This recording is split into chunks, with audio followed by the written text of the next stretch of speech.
नमस्कार दोस्तों, मैं धीरज सिंह खंगारोत हमारे स्कूल एकेडमी चैनल पर आप सभी का स्वागत करता हूं।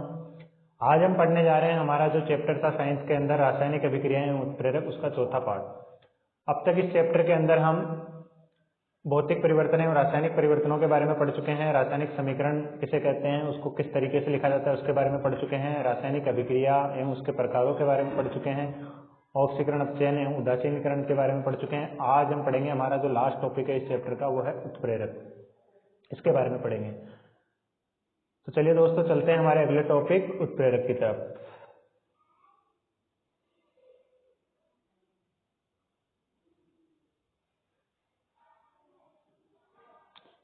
देखिए, उत्प्रेरक वे पदार्थ जो रासायनिक अभिक्रिया को वेग को परिवर्तित कर देते हैं परंतु स्वयं अपरिवर्तित रहते हैं, उत्प्रेरक कहलाते हैं।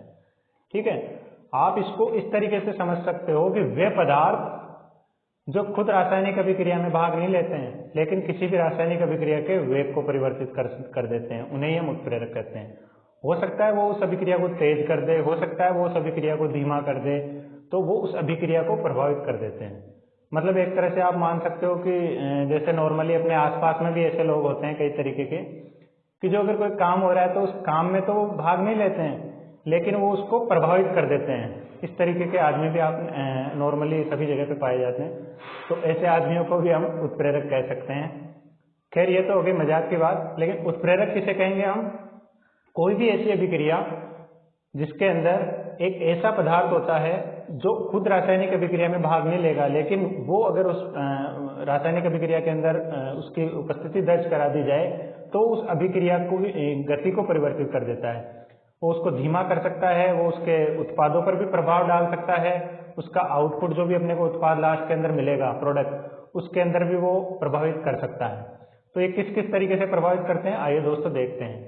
जैसे वनस्पति तेल आपका होता है, वो हाइड्रोजन के साथ रिएक्शन करता है। ठीक है, पोटेशियम क्लोरेट का ताप या अपघटन मैग्नीज डाइऑक्साइड MnO2 को मिलाने पर कम ताप पर ही गर्म होने लगता है। ये आपका एक अलग एग्जाम्पल दे रखा है, पहले अपन ये वाला एग्जाम्पल देख लेते हैं।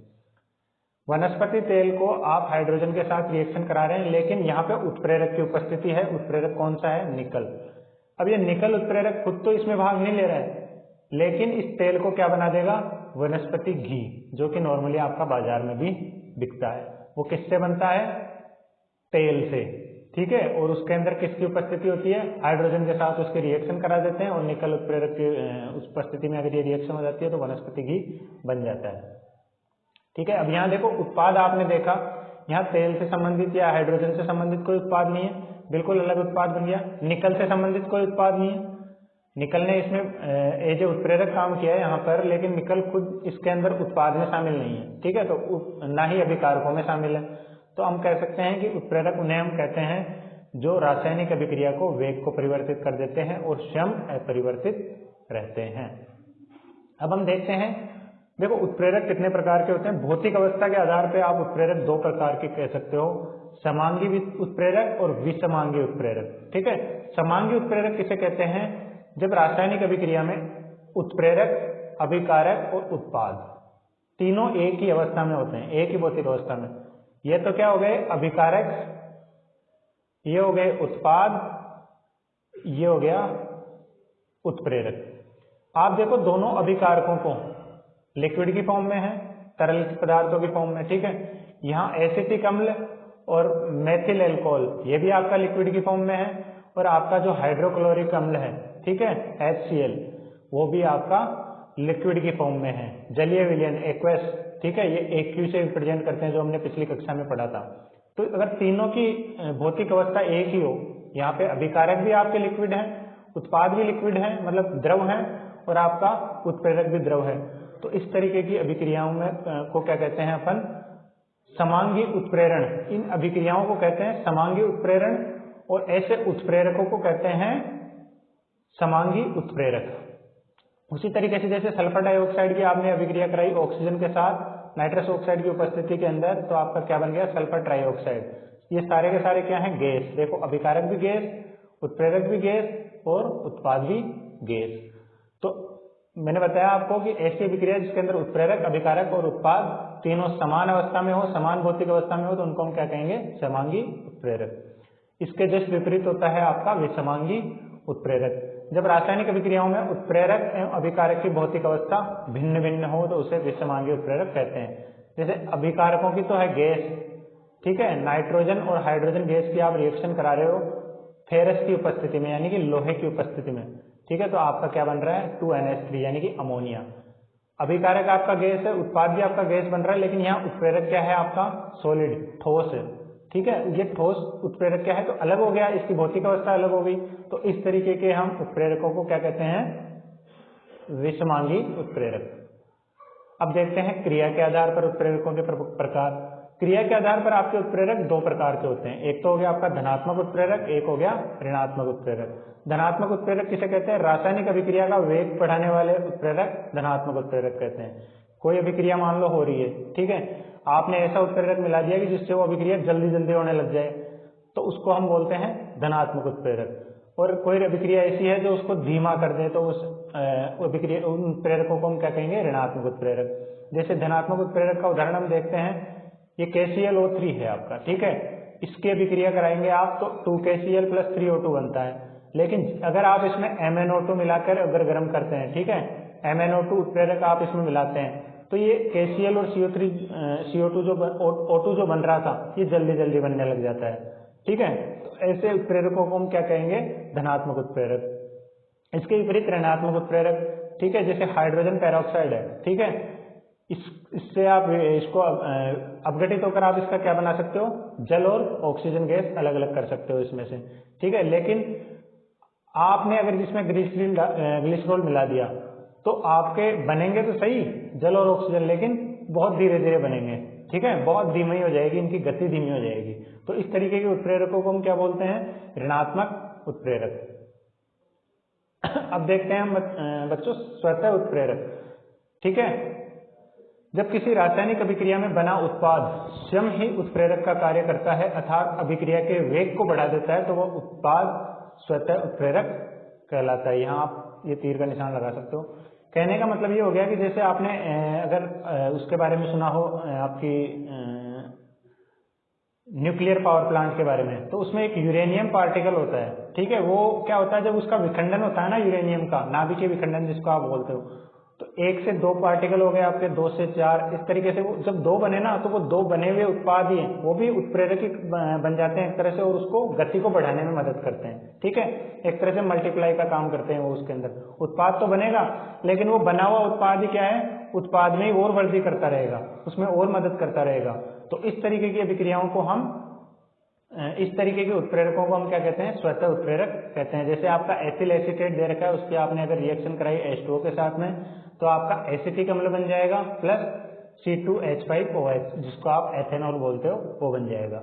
यहाँ प्रारंभ में अभिक्रिया मंद गति से होती है, देखो यही कहना चाह रहे हैं कि पहले तो क्या हुआ, आपकी मंद गति से धीरे धीरे हो रही है, बन रही है, परंतु उत्पाद एसिटिक अम्ल, ठीक है, ये एसिटिक अम्ल जो बन गया, मान लो पहले धीरे धीरे बना, ठीक है, लेकिन ये खुद ही क्या है कि फिर उसके अंदर उत्प्रेरक का भी काम करने लग जाता है, और खुद के ही बनने की और साथ के अंदर एथेनॉल बनने की गति को बढ़ा देता है, ये एक बार एसिटिक अम्ल बनने लग गया तो इस तरीके की अभिक्रियाओं को स्वतः उत्प्रेरण कहते हैं, और इस तरह के उत्प्रेरकों को क्या कहते हैं, स्वतः उत्प्रेरक। अब देखते हैं जैव उत्प्रेरक।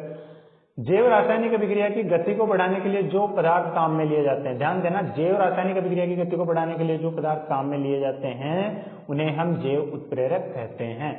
इन्हें साधारणतया एंजाइम भी कहा जाता है, ध्यान देना, इन्हें साधारणतया क्या कहते हैं, एंजाइम भी कहते हैं। एंजाइम जटिल नाइट्रोजनिक कार्बनिक यौगिक होते हैं जो कि विभिन्न जैव रासायनिक क्रियाओं के लिए विशिष्ट होते हैं, ठीक है। अब आप इसमें उदाहरण देखिए, आपका ये हो गया आपका यूरिया, ठीक है, यूरिया का फॉर्मूला आपको ध्यान रखना है NH2CONH2, ठीक है, ये आपसे आपके बोर्ड के एग्जाम के अंदर भी पूछा जाता है कई बार, ये यूरिया का फॉर्मूला आप बताइए।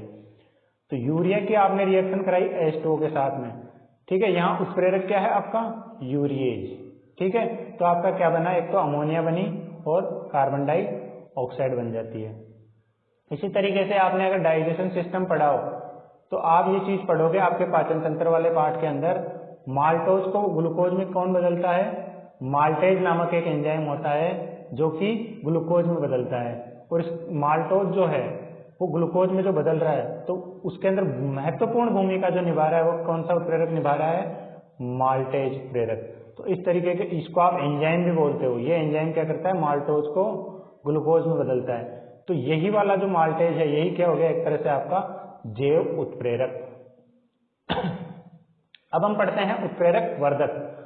ठीक है, वे पदार्थ जिन्हें अभिक्रिया मिश्रण में उत्प्रेरक के साथ मिलाने पर, ठीक है, उत्प्रेरक के साथ अगर मिला रहे हैं तो क्या हो जाए? उत्प्रेरक की क्रियाशीलता में वृद्धि हो जाती है, उत्प्रेरक वर्धक कहलाते हैं।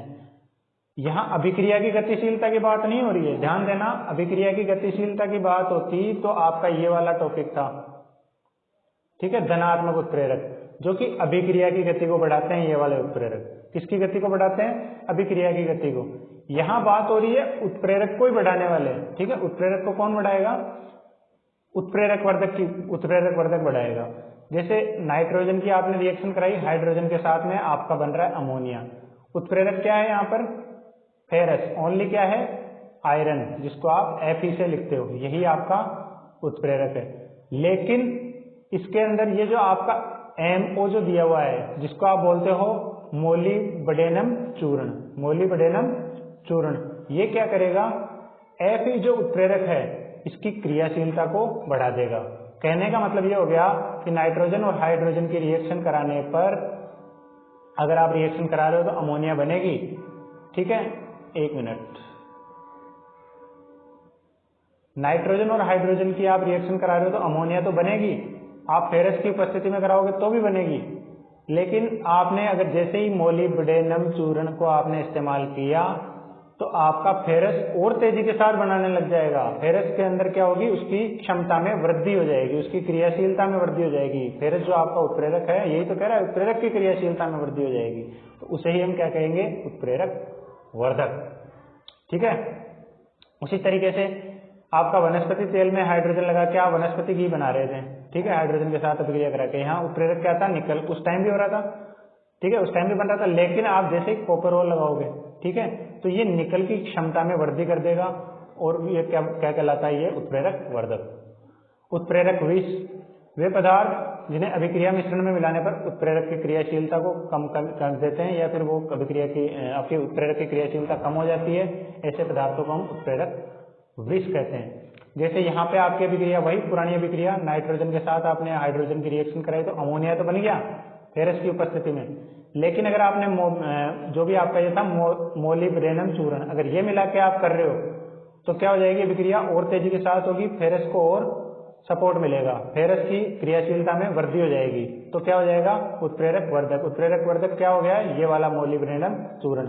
लेकिन आपने मोलिब्डेनम चूर्ण नहीं मिला करके कार्बन मोनोऑक्साइड गैस मिला दी, ठीक है, इसके साथ में, तो क्या हो जाएगा? इसकी क्रियाशीलता में कमी आ जाएगी। Fe जो आपको जिस तरीके से इस अभिक्रिया को वो चला रहा है, जिस तरीके से अभिक्रिया के अंदर उपस्थित अभिकारकों को उत्पाद में बदल रहा है, उसकी क्षमता में कमी आ जाएगी, ठीक है। तो इस तरीके के आपके पदार्थ जो कि उत्प्रेरक की क्रियाशीलता को बढ़ाते हैं उन्हें तो उत्प्रेरक वर्धक कहते हैं, और जो कि उत्प्रेरक की क्रियाशीलता को कम करते हैं उन्हें उत्प्रेरक विष कहते हैं। और ऐसे पदार्थ जो अभिक्रिया की क्रियाशीलता को बढ़ाते हैं उनको उत्प्रेरक वर्धक कहते हैं, वो आपके क्या कहेंगे? उनको अपन धनात्मक उत्प्रेरक, ठीक है। और ऐसे पदार्थ जो कि अभिक्रिया की गतिशीलता को कम कर देते हैं उन्हें कहेंगे ऋणात्मक उत्प्रेरक। अब देखते हैं हम उत्प्रेरक के गुण, ठीक है। उत्प्रेरक केवल रासायनिक अभिक्रिया में परिवर्तन के लिए जिम्मेदार होते हैं। मैंने बताया ना, स्वयं के रासायनिक अभिक्रिया के संगठन मात्रा में कोई परिवर्तन नहीं होता है, खुद कुछ नहीं करेंगे, अभिक्रिया की गति को प्रभावित कर देंगे, ठीक है। अभिक्रिया मिश्रण में उत्प्रेरक की सूक्ष्म मात्रा में उपस्थिति ही पर्याप्त होती है। अभिक्रिया मिश्रण कोई सा भी हो, उत्प्रेरक थोड़ा सा भी आपने डाल दिया तो वो अपना आप काम कर देगा। प्रत्येक अभिक्रिया के लिए एक विशिष्ट उत्प्रेरक होता है, अर्थात एक ही उत्प्रेरक सभी क्रियाओं को उत्प्रेरक नहीं कर सकता। ऑब्वियसली सीधी सी बात है, किसी पर्टिकुलर आपको कोई भी अभिक्रिया करानी है तो उससे संबंधित उत्प्रेरक आप मिलाओगे, ठीक है। अब उससे जुड़ा हुआ कोई उत्प्रेरक नहीं मिला के, ऐसा भी नहीं है कि वही उत्प्रेरक आप सभी अभिक्रियाओं में मिला रहे हो, ठीक है। तो हर एक अलग अलग अभिक्रिया के लिए अलग अलग उत्प्रेरक होता है। उत्प्रेरक अभिक्रिया को आरंभ नहीं करता है, केवल उसके वेग को बढ़ाता है। ना तो वो उसको आरंभ करता है, ना वो उसके अंदर हिस्सा लेता है ज्यादा, ठीक है।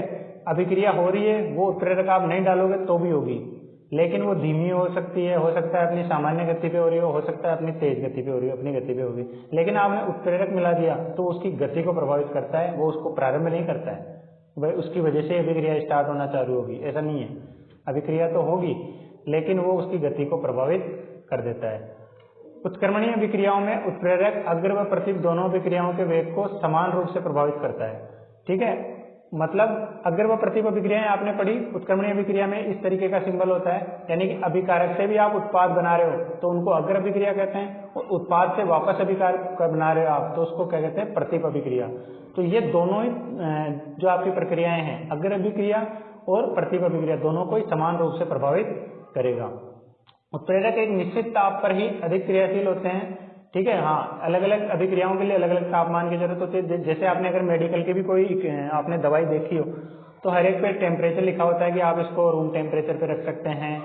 कई कुछ एक मेडिसिन ऐसी होती है जिनको रेफ्रिजरेटर में रखा जाता है, कुछ दवाइयाँ स्पेशली ऐसी होती है, कुछ एक इस तरीके के आपके केमिकल्स होते हैं जिनको अलग अलग तापमान पे रखा जाता है। कुछ अभिक्रियाएं ही अलग ही टेम्परेचर पे होती है, उनका एक स्पेसिफिक टेम्परेचर होता है। ठीक है, तो एक निश्चित ताप पर ही अधिक क्रियाशील होते हैं, ताप बदलने पर उनकी क्रियाशीलता प्रभावित होती है। जैसे मान लो कमरे के ताप पर अगर निकल अच्छा काम कर सकता है, ये उदाहरण ले रहा हूँ, जरूरी नहीं अच्छा काम करे, तो आप ताप बढ़ा के अगर निकल रख रहे हो तो वहां पे हो सकता है वो उतना काम नहीं करे जितना कमरे के ताप पर कर रहा है। ठीक है, मतलब नॉर्मल टेम्परेचर पे कर रहा है। तो इस तरीके से हम कह सकते हैं कि उत्प्रेरक एक निश्चित ताप पर ही अत्यधिक क्रियाशील होता है, ताप बदलने पर इसकी क्रियाशीलता प्रभावित होती है। तो दोस्तों ये आपका चैप्टर आज कंप्लीट हो गया है। इसको हमने 4 पार्ट्स के अंदर रखा है। इस पार्ट को अलावा अगर आपने स्टार्टिंग के इसके 3 पार्ट नहीं देखे हैं तो इस वीडियो के डिस्क्रिप्शन में पार्ट 1, पार्ट 2, पार्ट 3 आपके तीनों ही भाग आपके अवेलेबल करा दिए गए हैं। और इस क्लास कक्षा से संबंधित, इस पूरे के पूरे चैप्टर से संबंधित भी यदि आपके किसी भी तरह का कोई भी सवाल है तो आप हमारे कमेंट बॉक्स में लिख सकते हैं। हमारी मेल आईडी है schoolacademy_up12@gmail.com पर भी आप इसको भेज सकते हैं। अगर आपका किसी भी तरह का कोई भी सवाल है आप हमको लिखिए, हम आपको उसका जरूर रिवर्ट करेंगे। इसके अलावा मैं आपसे यही कहना चाहूँगा एक बार फिर से कि अगर आपको वीडियो पसंद आया है तो आप लाइक कीजिएगा, कमेंट कीजिएगा और ज़्यादा से ज़्यादा इसको सब्सक्राइब कीजिए। और जो नीडी बच्चे हैं, मैं फिर वही रिपीट करूँगा अपनी बात कि नीडी बच्चे हैं जिनको वास्तव में एजुकेशन की जरूरत है, हो सकता है आसपास में कोचिंग इंस्टीट्यूट नहीं हो, किसी के आसपास में टीचर नहीं हो ढंग के, गवर्नमेंट स्कूलों में बच्चे पढ़ रहे हैं, वहाँ मान लीजिए अभी क्लासेस कोरोना लॉकडाउन की वजह से भी आपकी हो सकता है प्रभावित हो, तो इस तरीके के जो भी बच्चे हैं उन बच्चों तक ज़्यादा से ज़्यादा ये चीज़ पहुँचे। तो मेरी आपसे ये रिक्वेस्ट है कि आप इसको शेयर कीजिए चैनल को, ठीक है, सब्सक्राइब कीजिए। धन्यवाद, जय हिंद।